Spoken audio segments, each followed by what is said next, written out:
Saya Pendeta Saud Sihombing, MTH, dari Sekolah Tinggi Alkitab Tiranus. Saya akan membahas tentang Lukas pasal 19 ayat 1 sampai 10 yang menekankan bagaimana Zakheus, seorang kaya, seorang pemungut cukai, dan juga dia mempunyai kerinduan untuk melihat Tuhan Yesus. Bahkan pada saat Tuhan Yesus memasuki kota Yeriko, di sana kalau kita melihat bagaimana kota Yeriko itu adalah di dalam Yosua dalam perjanjian lama. Disitulah bangsa Israel meruntuhkan kota Yeriko.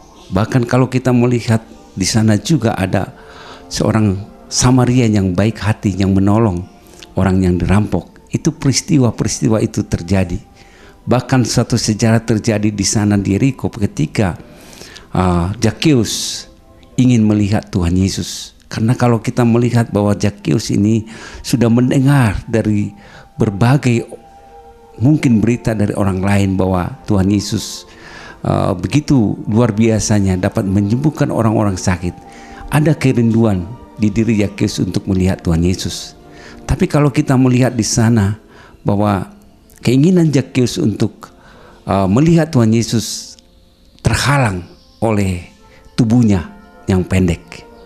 Tapi kalau kita melihat bahwa Zakheus tidak putus asa, walaupun Zakheus punya kekurangan, tapi dia berusaha berlari di sana memanjat pohon. Itu suatu usaha yang luar biasa. Dan ketika Yesus sampai di bawah, Tuhan Yesus di sana berhenti melihat Zakheus. Apa yang dikatakan oleh Tuhan Yesus, Zakheus turunlah, aku akan datang ke rumahmu.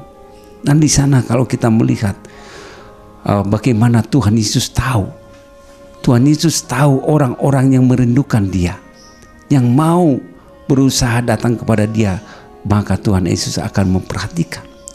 Sehingga kalau kita melihat di sana bahwa Tuhan Yesus sangat mengasihi orang-orang berdosa.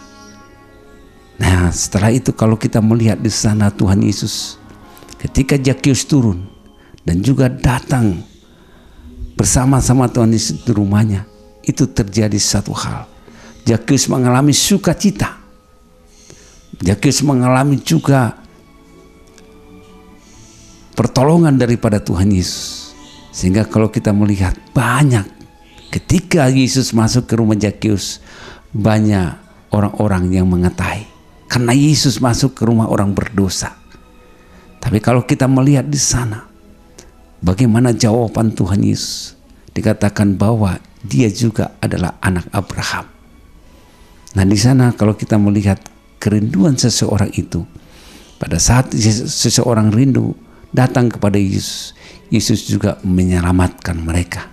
Bahkan Yesus mengubah hidup Zakheus, sehingga dikatakan setengah dari milikku ini akan kuberikan kepada orang miskin kalau ada yang kuperas. Hal itu, ini suatu perubahan. Seseorang yang menerima Yesus akan ada perubahan dalam kehidupannya. Dia mau berkorban karena ada sukacita yang lahir dalam hatinya. Jadi sukacita itu timbul, ketulusan hati itu tumbuh, ketaatan itu timbul karena Tuhan Yesus telah mengubah orang tersebut dari dalam, sehingga mengalami suatu perubahan hidup seperti yang dialami oleh Zakheus. Karena itu Zakheus saat ini sungguh luar biasa dipakai oleh Tuhan, sehingga dia lah yang salah satu yang mengikut Tuhan dengan luar biasanya. Itulah yang jadi kesimpulan dari hal ini. Kita mau supaya kita menyerahkan hidup kita kepada Tuhan, sehingga Tuhan akan menolong kita di dalam perjalanan hidup kita seperti yang dialami Zakheus. Amin.